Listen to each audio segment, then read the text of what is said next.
Coronavirus are incredibly common. A large percentage of the world, human population, will have COVID DNA in them, small quantities, even if they are perfectly well or sick with some other pathogen. So the implications are quite clear. If you want to create a totally false panic about a totally false pandemic, pick a coronavirus. They are incredibly common and have many different varieties. A very high percentage of people who have become sick by other means like flu or bacterial pneumonia, many other causes, will have a positive PCR test for COVID, even if you're doing the test properly and ruling out contamination, simply because COVIDs are so common. There are hundreds of thousands of flu and pneumonia victims in hospitals throughout the world at any one time. To create a false claim of pandemic, all you need to do is select the sickest of these in a single location, say Wuhan, administer PCR tests to them, and claim those few people showing viral sequences similar to a coronavirus are suffering from a presumed new disease. Since you are already selected the sickest flu cases, a fairly high proportion of your sample will go on to die. You can then say that this new virus has a case fatality ratio higher than the flu, and use this to infuse more concern and do more tests, which will, of course, produce more false cases, which expands the testing, produces yet more false cases, so on, so on, so on. Before long, you have your pandemic.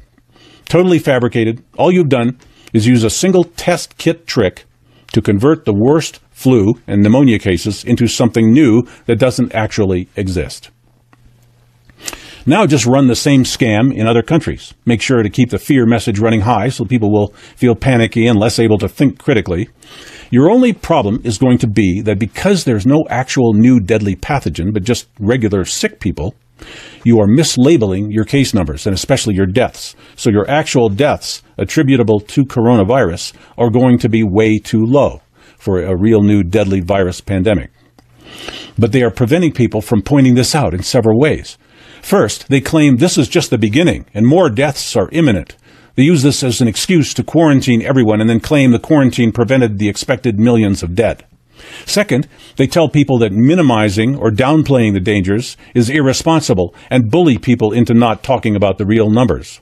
Third, they talk nonsense about made-up numbers, hoping to blind people with pseudoscience. And then fourth, they start testing well people, who, of course, will also likely have shreds of coronavirus DNA in them, and thereby inflate the statistics with people with no symptoms. Then they spin that to sound deadly, even though any virologist knows the more symptomless cases you have, the less deadly is your pathogen. Take those 4 simple steps, and you can have your own entirely manufactured pandemic up and running in weeks. But the fact is, no one can say there's a pandemic when there is no accurate or proper testing being done. This is why in most places you will not see a lot of dead people. And if there's a place where a lot of people are dying, no one really knows if it is COVID-19 that's killing them. So that was the Global Research article from late March 2020. If you believe that any information in that article is inaccurate or misleading, please post your response in the comments or contact the producer of this video. When you respond, please provide factual evidence for your position. Whether you think that COVID-19 will kill millions of people or not, you have a right to your opinion, and you have a right to respond as you see fit.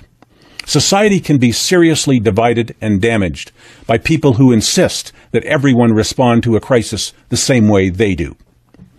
Should we wear a mask? Should we use bleach? Should we get vaccinations? These are not government's choices. These are your choices. We not only have to look out for ourselves, we have to respect how other people choose to look after themselves. If you feel someone is being careless or causing a hazard, be polite and respectful in how you deal with that. If you think people are overreacting, be polite and respectful in how you deal with that. When we are fighting among ourselves, we simply invite the state to intervene with force, violence, and control. And that is something no one needs. I'm going to speculate as to why all of the media and our political leaders are whipping up hysteria over this idea of global pandemic. Our central banks and our governments have created a financial crisis by using unbacked, debt-based fiat currency, unlimited government borrowing, and impossibly escalating levels of taxation to service all the debt. We are very near now the end of our monetary cycle, where debt can no longer be sustained. Currencies everywhere are being overprinted and nearing collapse. Equity markets are irreparably overvalued, and our currency systems must undergo a major reset. As they desperately issue helicopter money for bailouts and giveaways, the currency will sharply inflate, and trillions of dollars of monetary value will simply disappear for most of us, as those who control currency will collect that wealth. In this process, many people worldwide will suffer losses, poverty, disruption, and sacrifice. Most people are not aware that this disaster was predictable and inevitable. Bankers and elite officials do know what is coming, and they know that people will see that they are to blame for this disaster unless they can come up with a scapegoat. Scapegoats come in the form of things like terrorism, global warming, and global viral pandemics. Manufacturing or exploiting some global threat not only allows blame for the economic disaster to be diverted from central banks and government officials, but also gives an excuse to impose authoritarian public policies so that riots and civil unrest can be harshly dealt with by state-sponsored violence and force. We are being suckered to accept a huge new set of restrictions on our lifestyles and personal liberties, so we will be powerless against official policy. And some kind of new world order can be imposed that without some fabricated crisis would meet violent public opposition. We have been made to believe that we must radically change our lives because of a pandemic. But we're actually changing our lives to relieve central banks and our legislators from the blame for what's happening to our economy. We have seen major stock market crashes. We have seen years of near-zero interest rates. We are seeing public debt now multiplying by trillions of dollars per year. Just as central bank and government insiders have expected, our corrupt global economic and currency systems are unraveling. We now see that not only is public debt unsustainable, but even corporate and private debt are at levels where that debt can never be paid off.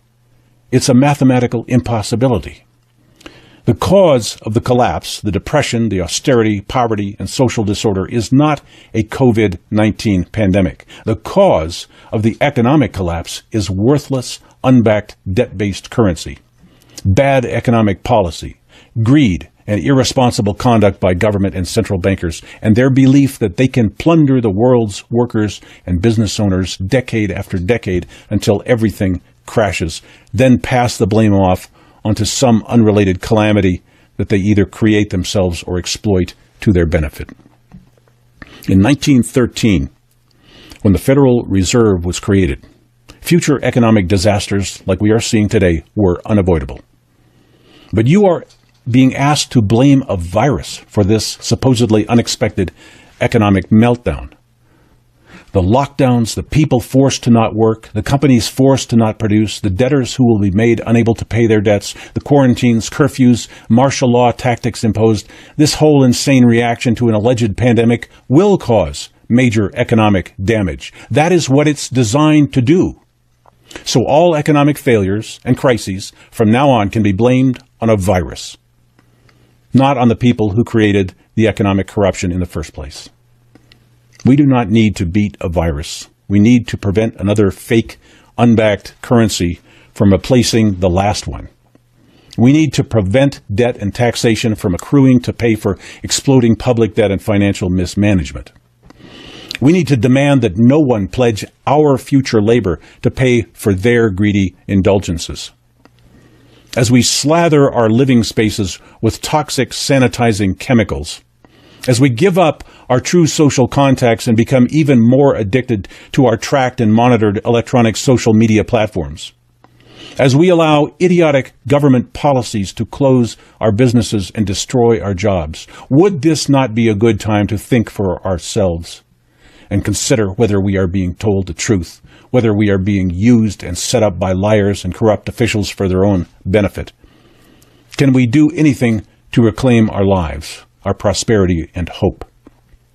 Or will we simply believe whatever we are told and obey whatever we are told to do? Obedience and complacency can be good, or it can be a terrible mistake. Trusting media and politicians can be good, or it can be a terrible mistake. I would argue that trusting this pandemic hysteria and participating in economic suicide is a terrible mistake.